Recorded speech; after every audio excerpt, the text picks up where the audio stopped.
도둑질하지 말라. 오늘은 소요리 문답 73부터 75문까지입니다. 내이기 19장 11절부터 14절이 이 도둑질하지 말라라는 말씀 11절에 구체적으로 나오죠. 그리고 이 도둑질하지 말라는 말씀과 함께 11절 후반절부터 14절까지 이렇게 여러 가지 도둑질과 연결되어지는 말씀들을 주십니다. 그래서 소요리 문답 73문은 8번째 계명에 대해서 이렇게 묻습니다. 어떤 것이 8번째 계명입니까? 8번째 계명은 도둑질하지 말라입니다. 그리고 74문에서 8번째 계명에서는 무엇이 요구됩니까? 우리 같이 읽어볼까요? 시작. 8째 계명은 우리 자신들과 다른 사람들의 부와 재산을 합법적으로 얻고 늘리는 것을 요구합니다. 여러분, 우리 자신뿐만 아니라 우리의 이웃까지 같이 포함해서 재산을 우리들이 모음에 있어서 먼저 합법적으로 얻어야 된다는 거죠. 그러니까 불로소득이라든가 또 잘못된 방법으로 부를 축적하면 안 된다는 거예요. 그리고 얻는 것뿐만 아니라 이것을 저축해서 늘리는 이 일에 있어서도 합법적이어야 된다는 거예요. 75문 8번째 계명에서는 그러면 무엇이 금지됩니까? 같이 읽습니다. 8째 계명은 우리 자신이나 또는 우리 이웃의 부나 재산을 불공정하게 방해하거나 그럴 가능성이 있는 모든 것을 금지합니다. 우리 자신이나 이웃의 재산에 대하여서 재산권을 침해하거나 또 방해하거나 불공정하게 대하거나 이런 일들을 다 성경은 금한다라는 거죠. 이웃의 재산권을 어떻게 하라는 겁니까? 보호해 주라는 거죠. 존중하라는 거예요. 십계명과 도둑질에 대하여서 성경은 분명히 이렇게 말씀하시는데 혹시 여러분들은 도둑질이 살인이라는 생각은 해보지 않았습니까? 살인만 살인이라고 생각하지 우리는 도둑질이 정말 이게 살인일까? 이렇게 생각을 합니다. 살인이나 간음보다 그러면 도둑질이 좀 덜 나쁜 죄인가? 이렇게 물어볼 수 있어요. 여러분 생각 어떻습니까? 살인은 생명을 앗아가는 거고 간음은 다른 사람의 가정이나 다른 사람의 인격을 짓밟는 거기 때문에 좀 도둑질보다는 더 악하고 도둑질은 남의 것을 조용히 가져왔으니까 이 정도는 그래도 좀 괜찮겠다. 또 우리에게는 어떤 신화가 있습니까? 홍길동 같은 의적이 있다라고 생각하는 겁니다. 그러니까 도둑질을 해도 홍길동처럼 하면 그래도 좀 봐줄 수 있다 이렇게 이제 생각을 하는 거죠. 그런데 8계명은 타 계명처럼 중요하고 똑같이 무거운 것이다라는 게 소요리 문답을 가리키는 사람들의 한결같은 이야기예요. 여러분, 그러니까 사회가 공정하게 돌아가려고 하면 홍길동 같은 의적이 나온 이유는 뭐예요? 불공정하게 재산을 축적하는 탐관오리들이 있다는 거죠. 그 탐관오리들을 일벌백계 해야 되겠다라는 마음으로 홍길동 같은 의적이 나와서 밤에 조용히 그 물건을 훔쳐다가 어려운 백성들에게 나눠준 이런 의적이라고 하지 않습니까? 어떻게 보면 만약에 그 탐관오리들이 아니라 건강하게 자기 재산을 정당한 방법으로 취득한 사람에게 도둑질하는 것은 이건 살인, 간음 이런 것과 마찬가지로 아주 성경은 무겁고 나쁜 죄로 분류한다라는 겁니다. 8계명에서 고려해야 될 것은 오늘날 우리의 소유는 넓은 의미에서 우리의 인격, 한 사람의 삶 전체를 대변하기도 한다라는 거죠. 그러니까 그 사람이 소유한다고 할 때 물질, 재물의 어떤 양만 이야기하는 게 아니라 지적 재산권 이런 것들도 역시 그 사람의 소유라고 말할 수 있기 때문에 소유는 어떤 점에서 매우 넓게 해석되어지고 한 사람의 인격, 전 인격을 말할 수도 있다는 거죠. 삶에서 소중하게 여기는 물건 하나를 도난당했다면 그것은 우리의 일부분을 도난당한 것과 마찬가지라는 거예요. 소유물이라고 하니까 그냥 이 정도는 내놔도 돼 이게 아니라 우리의 삶이 그 안에 담겨 있다고 하면 우리의 삶의 일부분을 도둑질 당하는 것과 마찬가지라는 거죠. 그러니까 부를 정당하게 축적하고 재물을 정당하게 모은다라고 생각하면 이 재물은 우리의 일부분과 마찬가지라는 거예요. 그러니까 그런 것을 훔쳐가는 것은 그 사람의 일부분을 훔쳐가는 것과 마찬가지라는 거죠. 그 대표적인 예가 이제 출애굽기 21장 16절 보면 유괴에 대해서 얘기해요. 사람을 납치하는 거. 사람을 납치한 자가 그 사람을 팔았든 자기 수하에 두었든 그는 어떻게 해라? 반드시 죽이라고 이야기합니다. 그러니까 이것은 또 우리가 어떻게 생각해 보면 살인죄와 버금가게 성경이 무게중심을 두고 다루고 있다는 거죠. 도둑질하는 건 뭐냐? 나의 소유가 아닌 남의 소유를 그 다음 불법적으로 강탈하는 거예요. 불법적이라는 거예요. 성경은 이를 엄격하게 금하고 레위기 19장은 우리가 함께 읽은 것처럼 하나님을 향한 의무와 사람을 향한 의무를 기록하는데 그 가운데 하나가 도둑질하지 말라는 거예요. 하나님을 향하여서 사람을 향하여서 의무가 있는데 도둑질하면 안 된다. 하나님의 것도 도둑질하면 안 되고 사람의 것, 이웃의 것을 도둑질하면 안 된다라는 것을 레위기 19장은 강조해서 가르친다라는 거죠. 그래서 우리가 여기서 생각해야 될 것은 부를 정당하게, 재물을 정당하게 모아야 돼. 그것은 땀 흘려 합법적으로 노동을 해야 된다는 걸 의미하고 그렇게 얻어진 재산권에 대해서는 존중하고 인정하라는 거예요. 자, 타인의 재산권을 인정하지 않고 소득을 얻기 위해 인정하고 소득을 얻기 위해 땀 흘려 일하라는 게 이 8계명이 우리에게 첫 번째 요구하는 겁니다. 11절 너희는 도둑질하지 말며 속이지 말며 서로 거짓말하지 말라고 했어요. 그리고 그 다음도 이렇게 얘기합니다. 내 이름으로 거짓 맹세함으로 내 하나님의 이름을 욕되게 하지 말라. 나는 여호와니라. 도둑질하는 거, 속이는 거. 예를 들어서 상거래를 할 때 내 이익을 더 늘리기 위해서 속이는 거죠. 그래서 옛날부터 시장에서 이런 얘기 했지 않습니까? 장사하시는 분이 내가 이거 손해보고 주는 거야. 손해보는 거 주는 거. 근데 손해보고 주는 것은 거의 없다라는 거죠. 무언가 본전치기든 약간의 이윤이라도 남기면서 주는데 다 그렇게 얘기하는 거죠. 근데 어떻게 보면 이것도 속이는 것과 마찬가지인 거죠. 속이는 거. 그러니까 이런 부분들에 대해서 타인의 재산권, 타인의 소득을 얻기 위한 노력, 이런 것들을 무시하지 말고 인정하고 너도 재산을 축적할 때, 저축할 때 정당한 방법, 땀을 흘려서 얻어라. 그래서 개인의 재산권을 인정해 주시는 말씀이 도둑질 하지 말라는 계명 속에 담겨져 있고요. 내 소유가 아닌 타인의 소유를 불법적으로 부당하게 내 것으로 만들면 안 된다. 다른 사람이 가지고 있는 것이 너무 좋아 보이니까 조용히 들고 가야지. 안 된다라는 게 도둑질인 거예요. 타인의 소유를 부당하게 내 것으로 만드는 행위를 조심하라는 거죠. 이 8계명에서는 세 가지가 전제되는데 나의 소유가 아닌 것을 부당하게 취한다고 해서 내 소유가 되는 것은 아니라는 거죠. 혹시 나에게로 이렇게 조용히 옮겨 놓았다 할지라도 내 것은 아니에요. 그것도.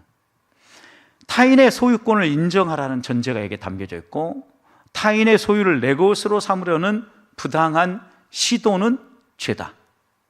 그러니까 타인과 정당한 경쟁을 통해서 땀 흘려 수고함을 얻어야 되는데 타인을 감언이설로 속여서 빼앗는 거. 요즘은 이런 게 뭐가 있을까요? 예를 들어서 보이스피싱 같은 경우. 그 다음에 요즘 캄보디아가 시끄러웠잖아요.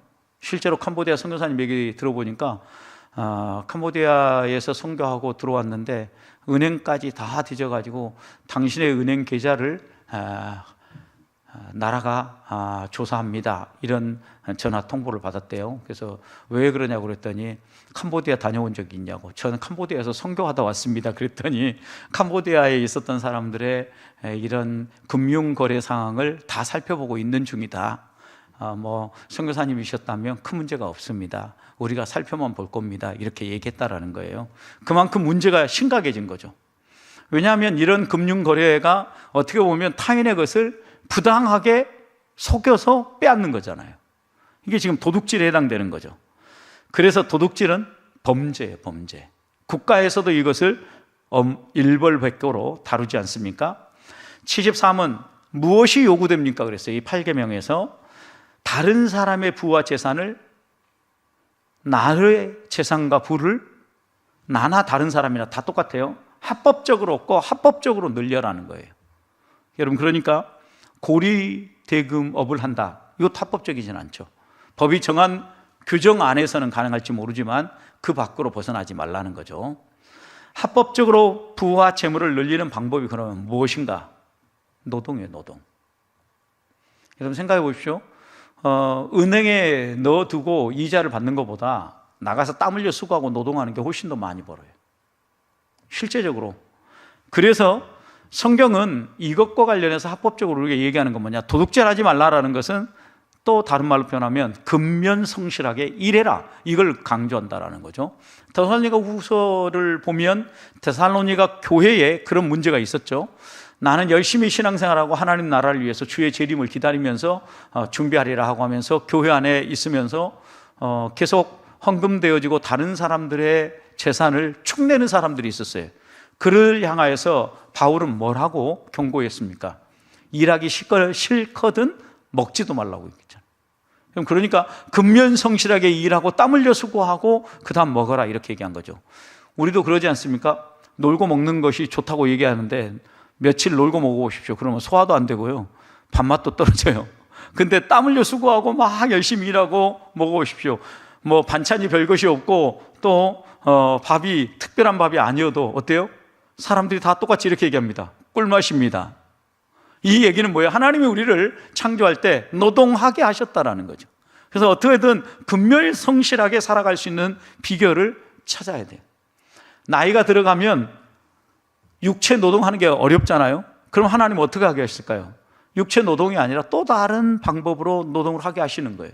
그래서 지적 노동도 있고 육체 노동 아닌 또 다른 노동들이 있는 거예요. 나이가 들어가면서 또 다르게 우리가 근면성실하게 산다는 의미가 무엇인가를 찾아서 하나하나 해야 되는 거죠.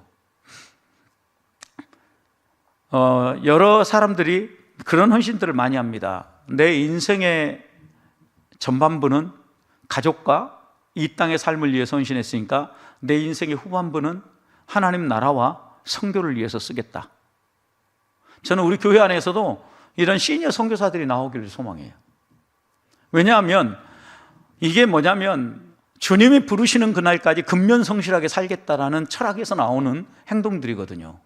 왜냐하면 젊은 날에 좀 더 주의 나라와 하나님 영광을 위해서 헌신하고 또 선교도 하고 이러고 싶었지만 가족과 가정을 생각하면서 근면성실하게 일해야 됐다고 하면 은퇴하고 나면 조금 더 우리가 다른 관점으로 인생을 설계할 수 있잖아요. 인생 2막을 그래서 하나님, 제가 지금 가지고 있는 이 건강을 가지고 다른 데 쓸 게 아니라 주의 나라를 위해서 헌신하겠습니다 라고 헌신하면서 시니어 선교사들이 많이 헌신되어지고 있거든요. 일할 수 있다는 거 하나님이 주신 복이에요. 이게 도둑질하지 말라는 말씀과 아주 밀접하게 만나 있다는 거죠. 일에 대한 성경의 가르침 보세요. 창세기 3장 19절에 얼굴에 땀을 흘려야 먹을 것을 먹으리라 그랬어요. 그러니까 땀 흘리지 않고 먹는 사람 어때요? 성경의 원리에 입에대게 사는 거죠. 불한당이라고 그러죠, 이런 사람을. 불한당을 또 다른 말로 말하면 도둑놈, 이렇게 얘기하는 겁니다. 그러니까 땀 흘려 수고하라는 거예요. 디모데후서 2장 6절, 수고하는 농부가 곡식을 먼저 받는 것이 성경의 원리다. 그러니까 수고하고 땀을 흘리라는 거죠. 데살로니가후서 3장 10절은 누구든지 일하기 싫거든 먹지도 말라. 그러니까 바울이 방금 제가 설명한 그런 맥락에서 이렇게 말씀한 거죠. 일하는 만큼 벌고 버는 만큼 먹을 수 있다. 그러면 일 안 하면 못 벌고 못 벌면 어떻게 해야 된다? 이제 좀 너무 심각하게 우리의 가슴을 아프게 만들죠. 꼭 그렇게 말할 수는 없는데 이제 젊은 날에 열심히 여러분들이 수고하고 또 노년에 수익적인 일들을 할 수 없을 때가 올 거라고 믿고 또 저축을 하고 준비해서 노년을 보내는 것도 지혜로운 삶이죠. 왜? 너희는 계미에 가서 지혜를 배우라 그랬잖아요. 계미에 가서 지혜를 배우라는 거 어떻게 보면 열심히 일하고 또 너희의 수입이 날 수 있을 때 열심히 그 수입을 정당한 방법으로 벌고 정당한 방법으로 저축하라는 거예요. 그래야 우리가 아무것도 할 수 없는 때, 그때에 쓸 수 있는 것이 나오기 때문이죠. 그 두 가지 다 하라는 거죠. 근데 우리는 보통 일하지 않고 먹으려고 하는 생각을 가끔 가질 때가 있죠. 그러면 마치 특별한 사람이 되고 또 이 사람이 행복한 사람인 것처럼 말하는데 성경은 절대 그렇게 이야기하지 않는다. 초대교회 유무상통의 원리도 보십시오. 유무상통을 할 때 어떻게 했습니까? 자발적으로 했어요. 그러니까 바나바 자기 밭을 팔아가지고 누가 야, 집 팔아서 내, 놈 팔아서 내 이렇게 이야기하지 않았는데도 바나바 자진해서 팔아서 내. 이게 자발성이 매우 중요한 부분이에요. 또 하나는 합법성이에요. 합법성. 남의 거 훔쳐다가 팔지 않았다라는 거죠.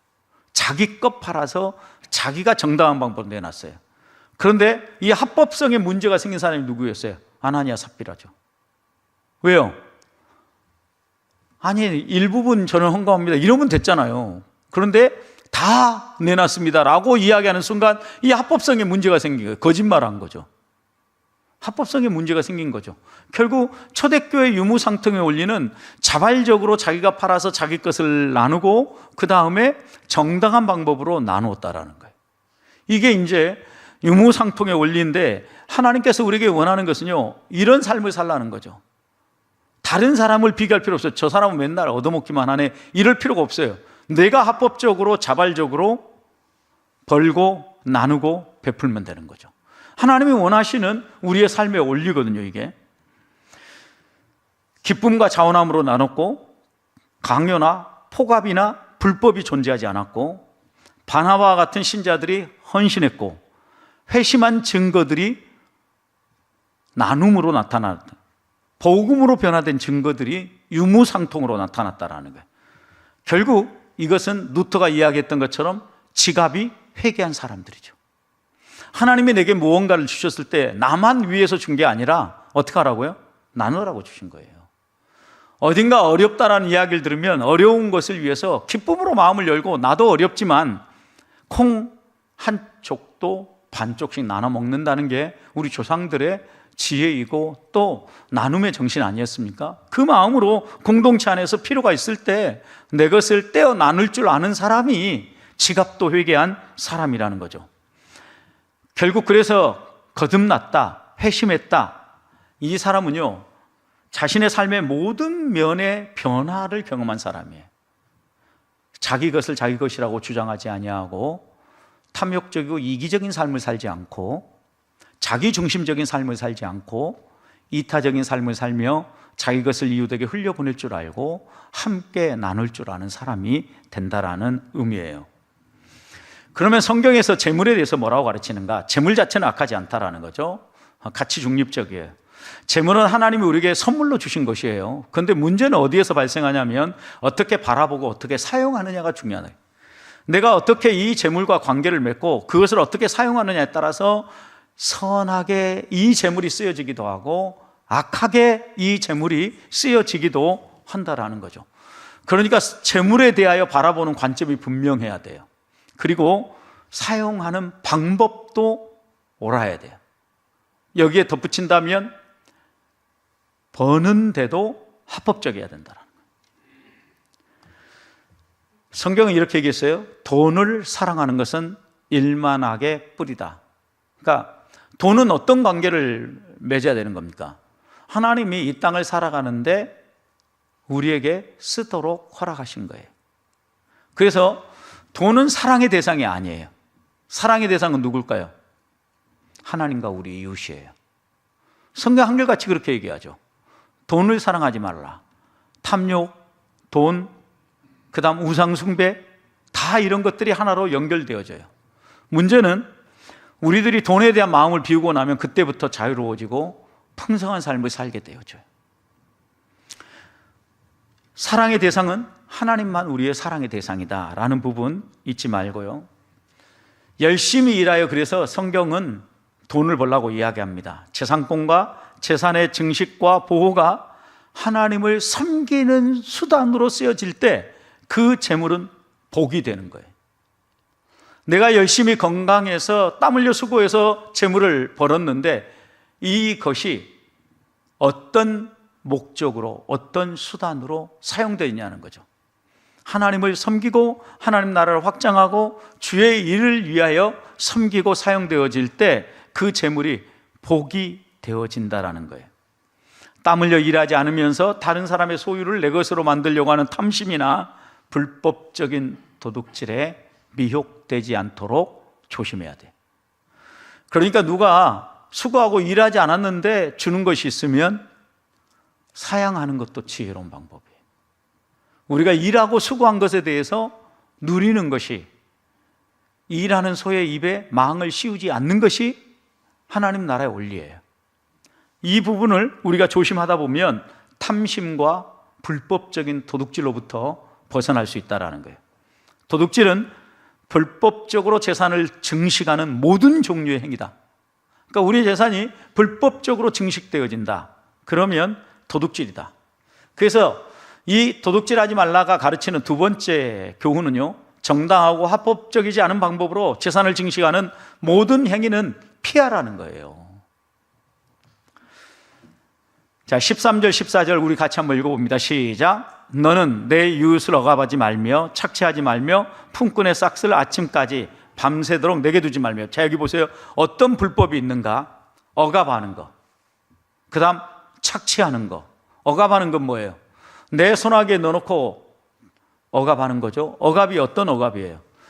예를 들어서 이주민 노동자들의 경우 여러 가지 이유로 합법적이지 못한 채 이주해 와서 노동하는 경우가 있죠. 이런 사람들을 거의 어려운 상황 가운데서 생활하게 만들고 최저임금 이하로 주는 거죠. 지난 주간에도 남양만 쪽에서 이주민 사역을 하는 성사님을 만났는데, 자기하고 이렇게 이제 그 이주민 센터에 오시는 분들 상담하고 또 이렇게 이야기하는 분들을 들어보니까 어떤 어려움들을 가지고 있냐면요, 지금 경기가 진짜 바닥세래요. 그래서 이주민들도 노동하려고 하면 노동할 이런 거리들이 많아야 되는데 노동거리가 없대요.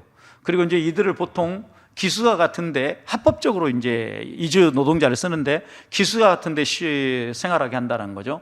근데 기숙사비가 한 달에 1인 실인데도 아주 기본적인 구성만 해놔도 한 달에 50만 원씩 세를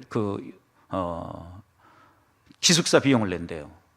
그리고 한 달 식사를 하면 거의 이제 식대가 한 50만 원 정도 들어간대, 한 달. 그렇잖아요. 요즘 먹고 산다고 하면 한 달 50만 원 무지력 저렴하게 사는 거죠. 식대. 한 끼 정도는 굶어야 이게 50만 원 나올 거야, 아마. 근데 여러분, 이제 이렇게 해서 100만 원 털고 나면 자기 고향으로 돈을 보내려고 하는 비용은 약 100여만 원 정도씩 보내야 집 고향에 있는 가족들도 생활을 하고 또 여러 가지 일들을 처리한대요. 그런데 이주 노동자들이 합법적으로 이렇게 받고 와서 정상적으로 노동하는데 잘 받아야 200만 원 받는데요. 이제 이렇게 털고 나면 이제 그러면 자기 여기에서 생활하는데 생활비가 있어야 되잖아요. 어디 나가서 놀지도 못한대요. 200만 원 받아가지고는 생활비도 안 되는 거죠, 소위 말하면. 그러니까 지금 이런 상황에서 보면, 어떻게 보면 이들의 환경을 놓고 상황이 그래서 억압이 될 수밖에 없는데, 이건 노동자 쪽에서 얘기한 거예요. 근데 그 이주민 센터에서 이제 선교 사역을 하는데 이 선교사님이 또 그러더라고요. 자기한테 또 누가 오겠어요? 이 이주민들을 고용하는 사업주들도 오겠죠. 소상공인들이라고 할 수 있고 소상업인들인데, 이분들은 또 그런데요, 뭐 더 주고 싶은 마음이 왜 없겠냐고. 근데 공장을 운영하고 돌리는 만큼 손해래요, 지금은. 근데 문을 못 닫는 이유가 뭐냐? 문 닫으면 저 이주 노동자들 지금 이 일마저도 끊길 거 아니냐. 그럼 문을 못 닫는 거예요. 지금 우리 한국에 뭐 이런, 제가 지난 주간 들은 얘기니까 남양만 쪽에, 남양읍 쪽에, 거기에 이제 현대자동차 연구소랑 거기가 유일하게 큰 단지로 있대요. 그 외에는 뭐 작은 이런 소상공인들, 소기업이 있는데 그렇다는 거예요. 어떻게 보면 최저시급만 줘도 200은 넘어야 된다는 거예요. 그러니까 여러분, 우리가 나가서 지금 기본적으로 일을 하고 규칙적으로 최저시급으로 이용을 하면 한 달 200만 원을 벌 수 있어요. 땀 흘려 수고하면 이렇게 된다는 거예요.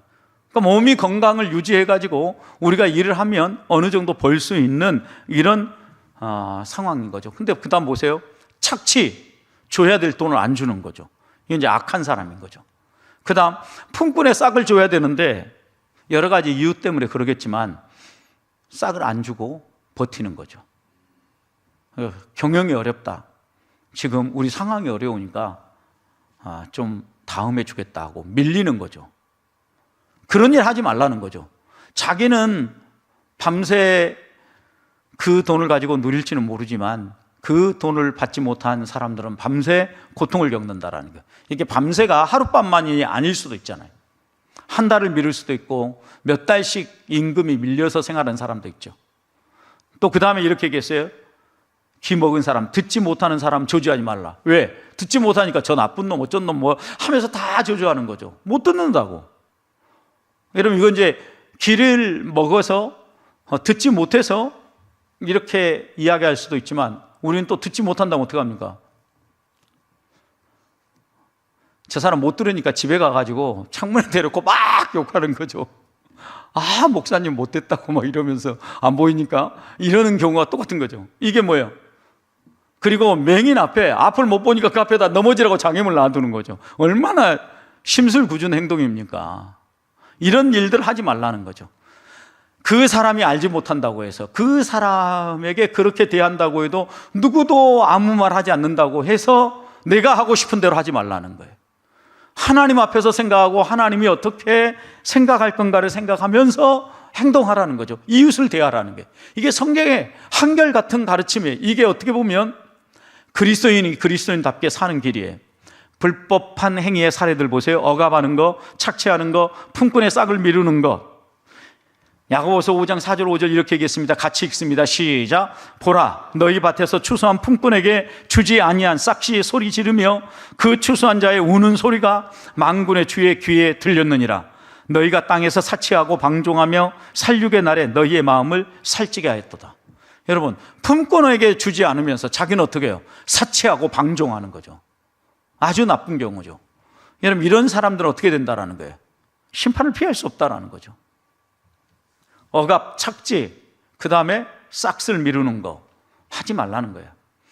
불법적으로 재산을 취득하는 네 가지 방법이 있는데, 예를 들면 이제 성경이나 우리 청교도, 그 다음에 신앙의 선배들, 소유리 문답 같은 이런 교리 문답을 가르치는 사람들은 한결같이 네 가지를 했어요. 도박하지 말아라. 요행을 바라는 도둑심보라는 거예요. 도박하면 안 됩니다. 그리스도인들은. 두 번째, 게으른 거예요. 일터에서 열심히 일하지 않냐고 돈을 벌려고 하는 도둑질이에요. 땀 흘려 수고하라는 거예요. 성실하게 일하라는 거죠. 대강 눈 가리고 아웅하고 내가 시간만 채우고 그 다음에 이렇게 슬렁슬렁 해도 때가 되면 돈 주겠지, 이러면 안 된다는 거죠.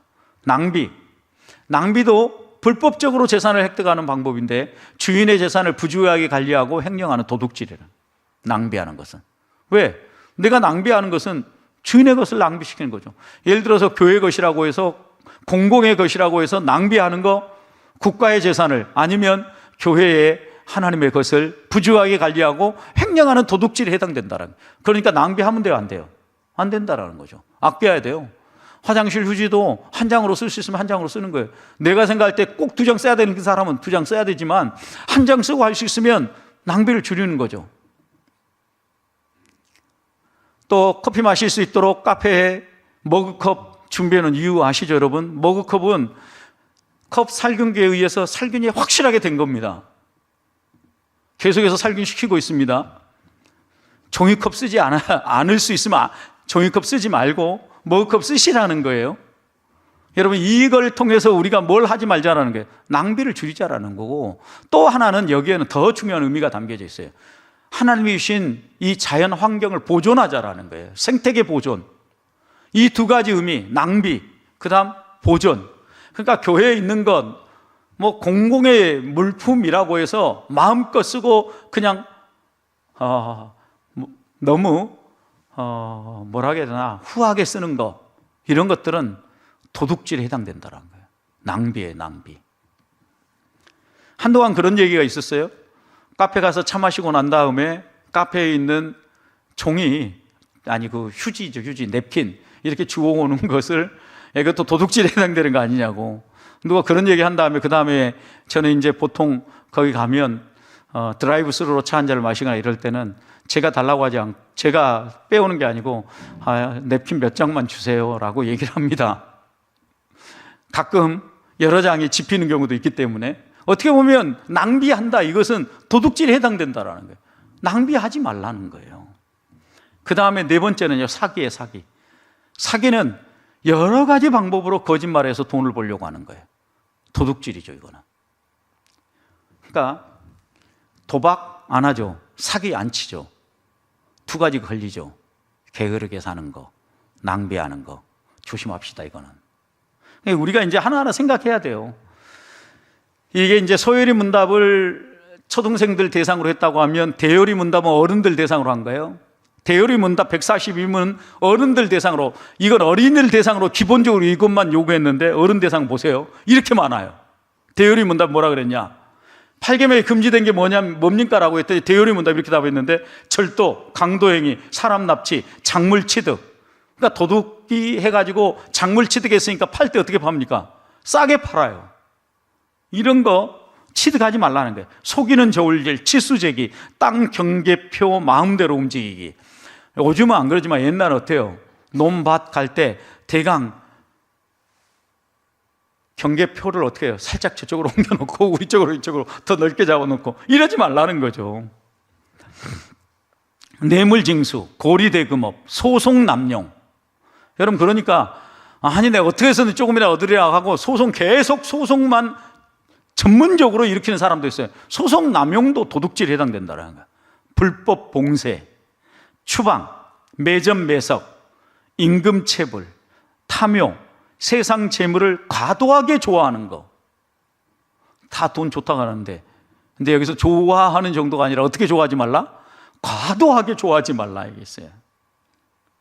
그 다음 재물의 낭비, 사치. 정당하게 쓰는 것은 사람마다 기준이 좀 다를 수 있어요. 그러나 낭비와 사치로 가면 안 된다. 타인의 번영을 질투한다. 아이고 저 사람만 저렇게 잘 되고. 질투하지 말라는 거죠. 게으르고 방탕하는 것. 낭비하는 노름. 왜 낭비하는 노름이라고 그랬을까요? 도박이나 노름을 통해서요, 돈을 얻는 것은 사기치지 않고는 못 얻는다라는 거예요. 노름을 하면 뭐 하게 돼 있다? 잃게 돼 있다. 이게 진리의 진리, 여러분. 그러니까 제발 노름, 도박 이런 거 쳐다도 보지 말아야 돼요. 그러니까 누가 저는 공짜로 준다라는 문자 보내잖아요. 사기다, 사기. 실제로 누군가 준다고 와도 무조건 삭제해요. 왜? 불로소득은 없다라고 제 머릿속에도 딱 새겨놔야 돼요. 내가 땀 흘려 수고하고 정당한 대가로 버는 것만 내 것이다라고 생각하는 이 사고방식만이 건강한 삶을 살게 만든다고요. 그 다음 학생들이나 학문을 하는 사람이라고 하면 표절. 저는 논문 표절하고 그 다음에 요즘은 또 저와 같은 목사들은 설교 표절하는 거, 이게 좀 불가능한 일이라고 저는 생각이 드는데, 제가 좋은 정말 선배 목사님들의 설교문을 듣고 고민을 할 때는 있어요. 그래서 예를 들어서 지금 오늘 이 시대에 좋은 설교가라고 하는 사람들 설교를 읽어요. 그런데 요즘은 저도 고민이 많아졌어요. 왜냐하면 그분들이 나이가 들어가면서 다 변절을 하더라고요. 그래서 다시 이전의 청교도들이라든가 개혁자들, 마이틴 로이드 존스라든가 존 오웬이라든가 이렇게 앞장서 있는 정말 그 끝이 이렇게 그 변절하지 아니하고 끝까지 달렸던 이런 목사님들의 설교문으로 다시 돌아갈 수밖에 없는 거예요. 지금 우리나라에서 변절하지 아니하고 열심히 잘 설교하고 잘 가르치는 그런 목회자들이 있었으면 좋겠는데, 그렇게 존경하고 열심히 읽었던 목사님들이 그렇게 바뀌고 있다고요. 그런데 그분들이 제가 성경을 해석하고 설교를 하고 그 다음에 이 세계를 이해하는데, 기독교 가치관을 이해하는데 분명히 도움을 주시긴 사실이거든요. 도움을 줬어요. 그런데 그 도움을 주신 것을 내가 표현하고 설교할 때는 절대 똑같이 할 수가 없어요. 왜? 그분하고 제가 다른데, 제 머릿속에 들어와서 제 마음속에 되새김질해서 나온 건데 어떻게 똑같이 표절이 되냐고요. 논문 표절하는 거 저는 이해가 안 돼요. 왜냐? 저는 마지막 박사학위 논문 쓰면서도 너무 오랜만에 쓰긴 했어요. 오랫동안 자료를 축적하고 머릿속에 정리했지만, 학위 논문 딱 쓰겠습니다라고 리포트하고 나서 3개월 만에 학위 논문 써가지고 하니까 지도 교수님 그러더라고요. 지금 통과 못 시켜줍니다. 왜요? 그랬더니 저하고 6개월 동안은 논문 지도를 했다는 흔적이 있어야 학위를 받을 수 있습니다. 근데 3개월 만에 논문을 다 써버린 거예요, 제가.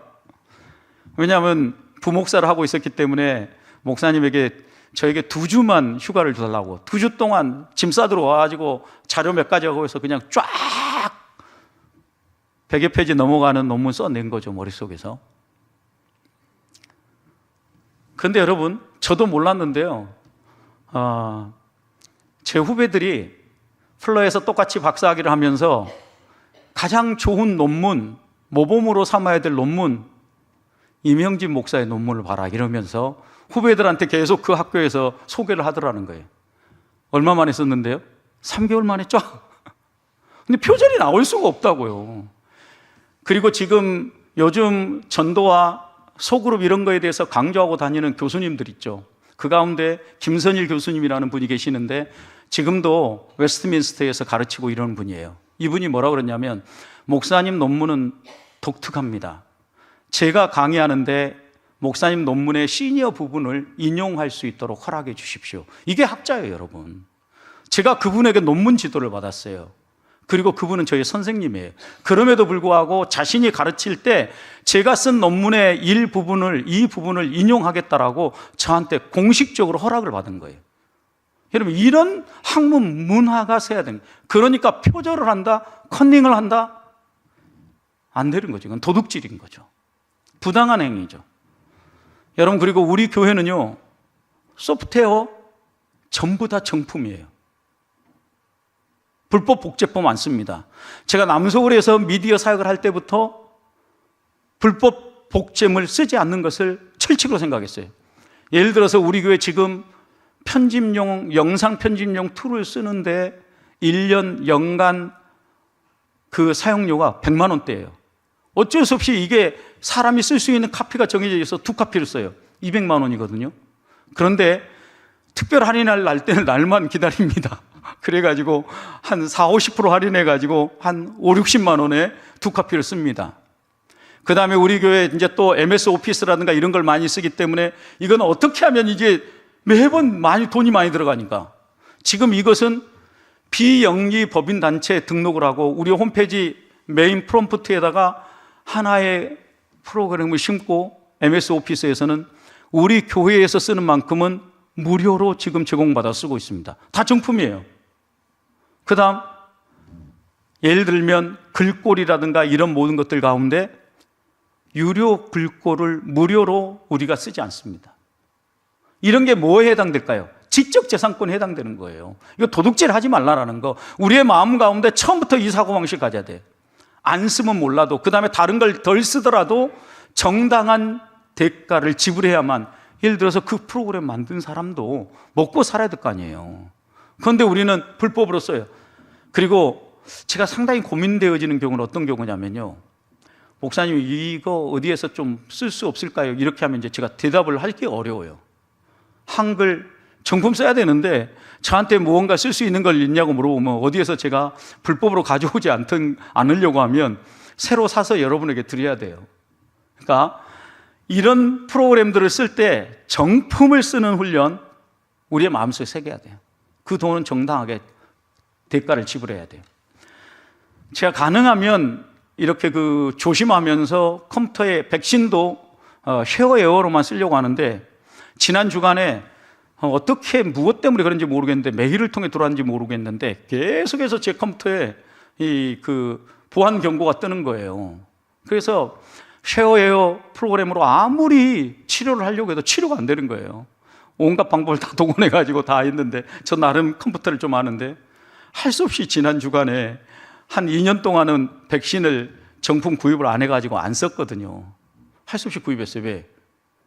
이제까지 작업했던 모든 죄를 다 날리게 생겼거든요. 그러니까 1년만 써야지 이제 마음 먹고 할 수 없이 또다시 1년 계약을 하고 이렇게 썼는데, 이런 게 이제 똑같은 케이스인 거예요. 마음 같아서는 돌아다니고 있는 불법 복제물, 그 다음에 누군가가 그 불법 복제물, 우리는 뭐라고 그러냐면 지하의 세계에 돌아다니는 프로그램이 있다라고 얘기합니다. 그 지하의 프로그램들을 가져다 쓸 수도 있지만 유혹을 물리쳐야 돼요. 얼마를 더 지불하는 한이 있다 할지라도, 내가 못 쓰는 한이 있다 할지라도. 도둑질의 강범한 형태가 어떻게 났느냐? 불법 복제. 그러니까 책을 불법으로 복사하면 안 돼요. 일부분 외에는. 불법적으로 재산을 증식하는 모든 행위 역시 안 돼요. 성도는 땀 흘려 일함으로 나와 타인의 재산을 보호하고 증식하는 일에 노력해야 한다. 노동은 고용주와 하나님을 의식하면서 해야 돼요. 고용주도 생각해야 되고 그 위에 계신 하나님도 생각하면서 성실하게 일하라는 거죠. 더 큰 고용주는 하늘의 하나님이시다. 하나님 보시기에 부끄럽지 않은가 생각하면서 땀 흘려 수고해라.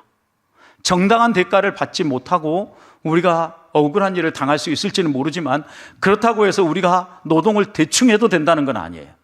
정당하게 행하고 정당한 대접을 받으려고 하라는 게 하나님 우리에게 주신 말씀이에요. 오늘 우리 시대는 어떠냐? 돈이 된다면 수단 방법을 가리지 않고 무엇을 하든 행하는 시대가 됐어요. 신자는 이런 시대일수록 하나님 앞에서 말씀을 생각하며 살아야 됩니다.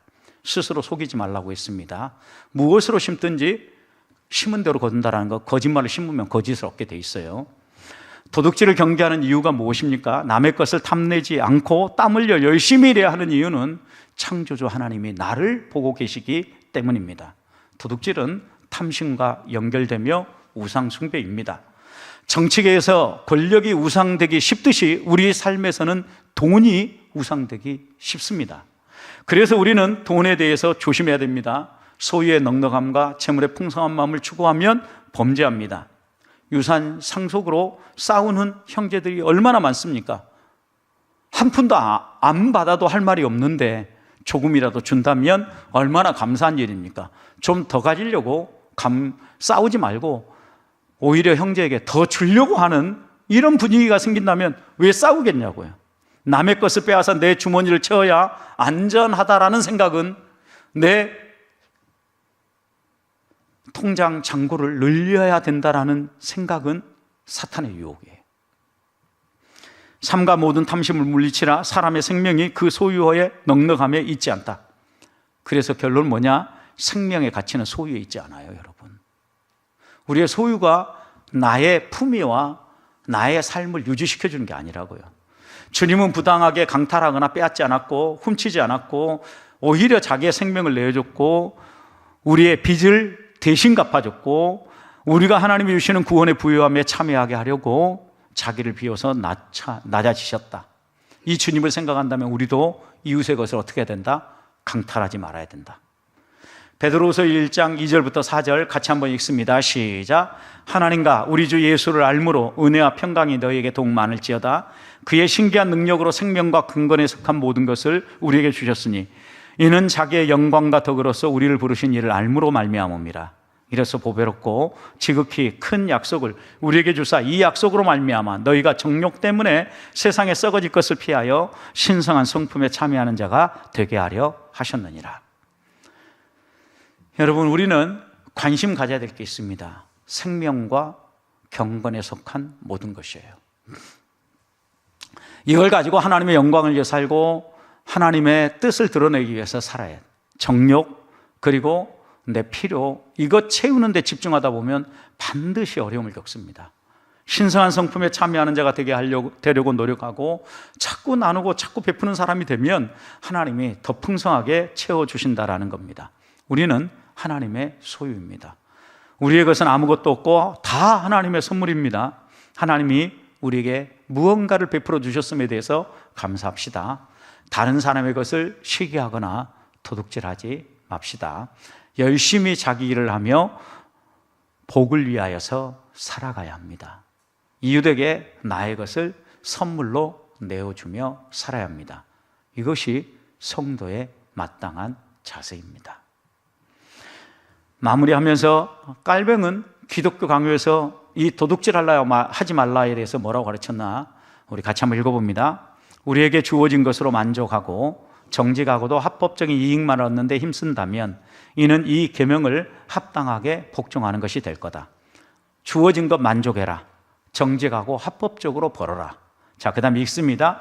그리고 불의를 통해 재물을 얻기를 추구하거나 이웃의 재물을 빼앗아 우리의 재물을 늘리려 하지 않는다면 잔인하게 다른 사람의 고혈을 뽑아 부를 축적하려고 애쓰지 않는다면 그 다음 수단 방법을 가리지 않고 어디서든지 미친 듯이 재물을 긁어모아 우리의 탐욕을 채우거나 방탕함을 만족시키려 하지 않는다면 이 계명을 합당하게 복종하는 것이다. 여러분 이런 것은 금지됐다는 거 하지 말라는 거죠. 그러나 반대로 다음당 같은 것을 항상 우리 목표로 삼아야 된다. 자, 무엇을 목표로 삼아야 되는지 같이 읽습니다. 곧 할 수 있는 만큼 우리의 권고와 협력으로 모든 사람을 도와서 그 사람들이 자기 것을 유지하도록 신실하게 도와야 하지만, 신실하지 못하고 부정직한 사람들을 대할 경우 그들과 맞서 싸우기보다는 차라리 우리의 것을 포기할 준비를 갖추도록 하자. 형제간의 유산 상속 싸우지 말라는 거예요. 우리 것을 포기하는 한이 있다 할지라도 하나님이 우리에게 말하는 것, 우리 믿음의 선배들은 다 이렇게 한결같이 이야기했어요. 여러분 다 이런 마음으로 살고 계시죠? 네, 이 마음 변치 말고 우리 이웃들에게 더 흘려보내면서 우리의 삶 가운데 이 8계명의 정신이 살아 숨쉴 수 있도록 땀 흘려 수고하고 열심히 하는 보배의 성도들 되시기를 소망합니다.